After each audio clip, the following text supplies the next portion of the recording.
Hello everyone welcome to stay shockers here study becomes easier. ਤੇ ਨਵਾਂ notification ਆਪਾਂ ਤੁਹਾਡੇ ਨਾਲ ਲੈ ਕੇ ਆਏ ਹਾਂ। ਪੰਜਾਬ ਯੂਨੀਵਰਸਿਟੀ ਚੰਡੀਗੜ੍ਹ ਵੱਲੋਂ ਇਹ ਨੋਟਿਸ ਜਿਹੜਾ ਉਹ ਜਾਰੀ ਕੀਤਾ ਗਿਆ ਹੈ। ਦੇਖਦੇ ਹਾਂ ਕੀ ਨੋਟਿਸ ਹੈ। ਜਿਵੇਂ ਕਿ ਤੁਹਾਨੂੰ ਥੰਬਨੇਲ ਤੇ ਦੇਖ ਹੀ ਲਿਆ ਹੋਵੇਗਾ, ਇਨਵਾਇਰਨਮੈਂਟ ਐਂਡ ਰੋਡ ਸੇਫਟੀ ਦੇ ਪੇਪਰ ਦੇ ਨਾਲ ਰਿਲੇਟਡ ਜਿਹੜਾ ਇਹ ਨੋਟਿਸ ਹੈਗਾ। ਤਾਂ ਪੜ੍ਹਦੇ ਹਾਂ ਆਪਾਂ ਇਸ ਨੋਟਿਸ ਨੂੰ, ਕੀ ਇਨਫੋਰਮੇਸ਼ਨ ਇਹਦੇ ਵਿੱਚੋਂ ਨਿਕਲ ਕੇ ਆਉਂਦੀ ਹੈ।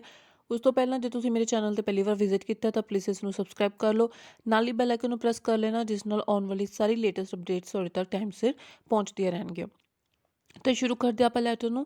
ਇਨ addition to the letter number, ਤਾਂ ਇਹ ਲੈਟਰ ਨੰਬਰ ਦਿੱਤਾ ਜੋ 8/1/2021 ਨੂੰ ਜਾਰੀ ਕੀਤਾ ਗਿਆ ਸੀ। It is notified for the information of the students that the examination of environment and road safety education and violence against women and children which will be conducted online। ਤਾਂ online ਜਿਹੜਾ paper ਹੈ, ਖੈਰ ਆਪਾਂ ਨੂੰ ਪਹਿਲਾਂ ਤੋਂ ਪਤਾ ਹੈ ਕਿ ਈਵੀਐਸ ਦਾ ਜਿਹੜਾ ਇਹ ਪੇਪਰ ਹੈਗਾ ਇਨਵਾਇਰਨਮੈਂਟ ਤੇ ਰੋਡ ਸੇਫਟੀ ਵਾਲਾ, ਉਹ ਆਨਲਾਈਨ ਹੋਏਗਾ ਔਨ 5 ਫਰਵਰੀ 2021। ਤਾਂ ਇੱਥੇ ਜਿਹੜੀ ਡੇਟ ਦਿੱਤੀ ਗਈ ਇਸ ਨੋਟਿਸ ਦੇ ਵਿੱਚ, ਬਹੁਤ ਟਾਈਮ ਤੋਂ ਜਿਹੜੇ ਮੈਨੂੰ ਕਮੈਂਟਸ ਆ ਰਹੇ ਸੀ ਕਿ ਮੈਮ ਜਲਦੀ ਦੱਸ ਦਿਓ ਕਿ ਇਨਵਾਇਰਨਮੈਂਟ ਐਂਡ ਰੋਡ ਸੇਫਟੀ ਦਾ ਜਿਹੜਾ ਐਗਜ਼ਾਮ ਹੈ ਉਹ ਕਦੋਂ ਹੋਏਗਾ।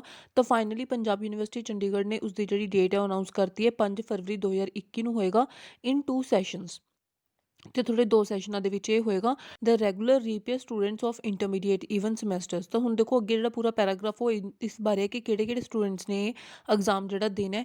ਵੈਸੇ ਤਾਂ ਇਸ ਦੇ ਬਾਰੇ ਬਹੁਤ ਪਹਿਲਾਂ ਵੀ ਜਿਹੜੀ ਹੈਗੀ ਉਹ ਨੋਟਿਸ ਆ ਚੁੱਕਿਆ। ਪਹਿਲਾਂ ਡਿਟੇਲਡ ਨੋਟਿਸ ਆਪਾਂ ਦੇਖਿਆ ਸੀ, ਉਸ ਤੋਂ ਬਾਅਦ ਆਪਾਂ ਅਲੱਗ ਤੋਂ ਇੱਕ ਨੋਟਿਸ ਜਿਹੜਾ ਇਸ ਲਈ ਜਾਰੀ ਕੀਤਾ ਗਿਆ ਸੀ ਉਹ ਦੇਖਿਆ ਸੀ। ਤਾਂ ਫਿਰ ਤੋਂ ਇੱਕ ਵਾਰ ਦੇਖ ਲੈਂਦੇ ਕਿ ਇਸ ਨੋਟਿਸ ਦੇ ਵਿੱਚ ਕੀ ਲਿਖਿਆ ਹੈਗਾ। the regular and repair students of intermediate even semesters second and fourth semesters।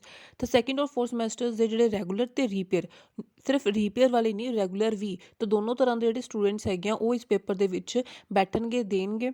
Of affiliated colleges, regional centres, campus department who had filled their examination form for the May 2020 can also appear in the above mentioned exam along with the students।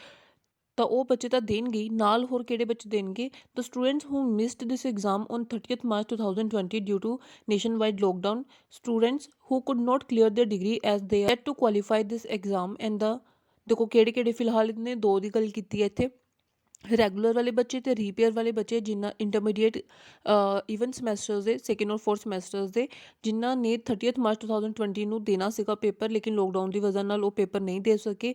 Students who could not clear their degree, ਤੇ ਕੁਝ ਉਹ ਵਾਲੇ students ਜਿਨ੍ਹਾਂ ਦੀ degree ਜਿਹੜੀ ਆ ਉਹ ਹਲੇ ਨਹੀਂ ਕੰਪਲੀਟ ਹੋ ਪਾਈ, ਕਿਉਂਕਿ ਉਹਨਾਂ ਦਾ ਇਹ ਵਾਲਾ ਐਗਜ਼ਾਮ ਜਿਹੜਾ ਉਹ ਕੰਪਲੀਟ ਨਹੀਂ ਹੋ ਪਾਇਆ, ਕੁਆਲੀਫਾਈ ਨਹੀਂ ਹੋ ਪਾਇਆ। Plus students of golden chance, ਤਾਂ ਗੋਲਡਨ ਚਾਂਸ ਵਾਲੇ ਵੀ ਜਿਹੜੇ ਹੈਗੇ ਆ ਉਹ ਇੱਥੇ ਪੇਪਰ ਇਹ ਵਾਲਾ ਦੇਣਗੇ। students of golden chance only for this subject the regular repair students of intermediate even semesters। ਹੁਣ ਜਿਹੜੇ ਰੈਗੂਲਰ ਤੇ ਰੀਪੇਅਰ ਵਾਲੇ ਜਿਹੜੇ ਸਟੂਡੈਂਟਸ ਹੈ ਇੰਟਰਮੀਡੀਏਟ ਸਮੈਸਟਰਸ ਦੇ, ਈਵਨ ਸਮੈਸਟਰਸ ਦੇ, ਉਹਨਾਂ ਨੇ ਆਪਣੇ ਐਗਜ਼ਾਮ ਦੇ ਵਿੱਚ ਕਿਹੜਾ ਰੋਲ ਨੰਬਰ ਫਿਲ ਕਰਨਾ ਹੈ, ਰੋਲ ਨੰਬਰ ਜਿਹੜਾ ਉਹਨਾਂ ਦਾ ਲਾਸਟ ਯੂਜੀ ਰੋਲ ਨੰਬਰ ਸੀਗਾ। ਪਹਿਲਾਂ ਉਹਨਾਂ ਨੂੰ ਮਈ 2020 ਦੇ ਵਿੱਚ, ਜਦੋਂ ਪਹਿਲਾਂ ਜਿਹੜੇ ਉਹਨਾਂ ਦੀ ਕਲਾਸ ਸੀ ਉਹਦੇ ਵਿੱਚ ਜਿਹੜਾ ਉਹਨਾਂ ਨੂੰ ਮਈ ਲਾਸਟ ਯੂਜੀ ਰੋਲ ਨੰਬਰ ਮਿਲਿਆ ਸੀਗਾ, ਉਹੀ ਉਹਨਾਂ ਨੇ ਆਨਲਾਈਨ ਐਗਜ਼ਾਮੀਨੇਸ਼ਨ ਦੇ ਵਿੱਚ ਰੋਲ ਨੰਬਰ ਭਰਨਾ। ਤੇ ਬਾਕੀ ਜਿੰਨੇ ਵੀ ਸਟੂਡੈਂਟਸ ਹੈ ਜਿਹੜੇ ਹੋਰ ਬੱਚੇ ਦੇ ਰਹੇ ਹੈ, ਉੱਪਰ ਆਪਾਂ ਟਾਈਪਸ ਪੜ੍ਹੀਆਂ, ਉਹਨਾਂ ਸਾਰਿਆਂ ਨੇ ਆਪਣੀ ਯੂਜੀ ਵੈਬਸਾਈਟ ਤੋਂ ਜਾ ਕੇ ਰੋਲ ਨੰਬਰ ਜਿਹੜਾ ਉਹ ਡਾਊਨਲੋਡ ਕਰਨਾ। ਤਾਂ ਰੈਗੂਲਰ ਤੇ ਰੀਪੇਅਰ ਵਾਲੇ ਜਿਹੜੇ ਸਟੂਡੈਂਟਸ ਹੈ ਉਹਨਾਂ ਨੇ ਲਾਸਟ ਯੂਜੀ ਰੋਲ ਨੰਬਰ ਭਰਨਾ ਹੈ, ਲੇਕਿਨ ਬਾਕੀ ਜਿੰਨੇ ਤਰ੍ਹਾਂ ਦੇ ਸਟੂਡੈਂਟਸ ਇਹ ਪੇਪਰ ਦੇ ਰਹੇ ਹੈ ਉਹ ਯੂਜੀ ਵੈਬਸਾਈਟ 'ਤੇ ਜਾ ਕੇ ਪੰਜਾਬ ਯੂਨੀਵਰਸਿਟੀ ਦੀ ਆਪਣਾ ਰੋਲ ਨੰਬਰ ਜਿਹੜਾ ਡਾਊਨਲੋਡ ਕਰਨਗੇ। The students are advised to thoroughly read the instructions which were issued. ਤੇ ਜਿਹੜੇ ਪਹਿਲਾਂ 4/1/2021 ਨੂੰ ਜਿਹੜਾ ਹੈਗਾ ਉਹ ਇਸ਼ੂ ਕੀਤਾ ਗਿਆ ਸੀਗਾ, ਪੂਰੀ ਡਿਟੇਲਡ ਇੰਸਟਰਕਸ਼ਨਸ, ਉਹ ਤੁਸੀਂ ਜਾ ਕੇ ਪੜ੍ਹ ਸਕਦੇ ਹੋ। ਉਹਨੂੰ ਉਹ ਸਾਰੀਆਂ ਇੰਸਟਰਕਸ਼ਨਸ ਚਾਹੀਦੀਆਂ ਨੇ, ਤਾਂ ਉਹਦੀ ਡਿਟੇਲ ਜਿਹੜੀ ਵੀਡੀਓ ਹੈ ਉਹ ਮੇਰੇ ਚੈਨਲ 'ਤੇ ਬਣਾਈ ਹੋਈ ਹੈ, ਤਾਂ ਉਸਦਾ ਲਿੰਕ ਵੀ ਤੁਹਾਨੂੰ ਡਿਸਕ੍ਰਿਪਸ਼ਨ ਬਾਕਸ ਦੇ ਵਿੱਚ ਮਿਲ ਜਾਏਗਾ, ਉੱਥੋਂ ਜਾ ਕੇ ਤੁਸੀਂ ਦੇਖ ਸਕਦੇ ਹੋ।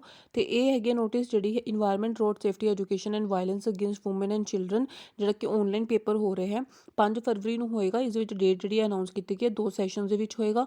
ਰੈਗੂਲਰ ਤੇ ਰੀਪੇਅਰ ਵਾਲੇ ਬੱਚੇ ਦੇ ਸਕਦੇ ਆ, ਈਵਨ ਸਮੈਸਟਰਸ ਦੇ, ਇੰਟਰਮੀਡੀਏਟ ਈਵਨ ਸਮੈਸਟਰਸ ਦੇ ਸੈਕਿੰਡ ਐਂਡ ਫੋਰਥ। ਤੇ ਉਸ ਤੋਂ ਇਲਾਵਾ ਉਹ ਬੱਚੇ ਦੇ ਸਕਦੇ ਹਨ ਜਿਹੜੇ ਆਪਣੇ ਜਿਨ੍ਹਾਂ ਦੀ ਡਿਗਰੀ ਜਿਹੜੀ ਹੈ ਉਹ ਕੰਪਲੀਟ ਹੋਣੀ ਰਹਿ ਗਈ ਹੈ, ਕਿਉਂਕਿ ਉਹਨਾਂ ਦਾ ਇਹ ਵਾਲਾ ਐਗਜ਼ਾਮ ਜਿਹੜਾ ਹੈ ਕੁਆਲੀਫਾਈ ਨਹੀਂ ਹੋਇਆ। Plus student of golden chance only for this subject, ਇਹ ਜਿਹੜੇ ਸਟੂਡੈਂਟਸ ਹੈਗੇ ਆ ਉਹ ਦੇ ਸਕਦੇ ਆ। ਇਸ ਤੋਂ ਇਲਾਵਾ ਜਿਹੜੇ ਰੈਗੂਲਰ ਤੇ ਰੀਪੇਅਰ ਵਾਲੇ ਹੈਗੇ ਆ ਉਹ ਆਪਣਾ ਲਾਸਟ ਯੂਜੀ ਰੋਲ ਨੰਬਰ ਜਿਹੜਾ ਉਹ ਮੈਂਸ਼ਨ ਕਰਨਗੇ, ਲੇਕਿਨ ਜਿਹੜੇ ਬਾਕੀ ਹੈਗੇ ਆ ਉਹ ਆਪਣਾ ਰੋਲ ਨੰਬਰ ਡਾਊਨਲੋਡ ਕਰਨਗੇ। ਤੇ ਇਸ ਦੀ ਇੱਕ ਵਾਰ ਡਿਟੇਲ ਜਿਹੜੀ ਇੰਸਟਰਕਸ਼ਨਸ ਆ 4/1/2021 ਨੂੰ ਜਿਹੜੀਆਂ ਆਈਆਂ ਸੀਗੀਆਂ ਉਸਨੂੰ ਇੱਕ ਵਾਰ ਥੋਰੋਲੀ ਰੀਡ ਕਰ ਲੈਣਾ, ਤਾਂ ਕਿ ਤੁਹਾਨੂੰ ਸਾਰਾ ਪਤਾ ਚੱਲ ਜਾਏ ਕਿ ਇਹ ਐਗਜ਼ਾਮ ਜਿਹੜਾ ਕਿਵੇਂ ਹੋਣ ਵਾਲਾ, ਕਿਵੇਂ ਤੁਹਾਨੂੰ ਇਹ ਪੇਪਰ ਦੇਣਾ। ਤੇ ਇਹ ਸੀਗੀ ਜੀ ਨੋਟੀਫਿਕੇਸ਼ਨ। ਜੇ ਤੁਹਾਨੂੰ ਵਧੀਆ ਲੱਗੀ ਹੋਵੇ ਪਲੀਜ਼ ਇਸ ਨੂੰ ਲਾਈਕ ਕਰੋ, ਵੱਧ ਤੋਂ ਵੱਧ ਸਾਰਿਆਂ ਨਾਲ ਸ਼ੇਅਰ ਕਰੋ, ਤੇ ਨਾਲ ਹੀ ਮੇਰੇ ਚੈਨਲ ਨੂੰ ਸਬਸਕ੍ਰਾਈਬ ਕਰ ਲਵੋ। Thank you.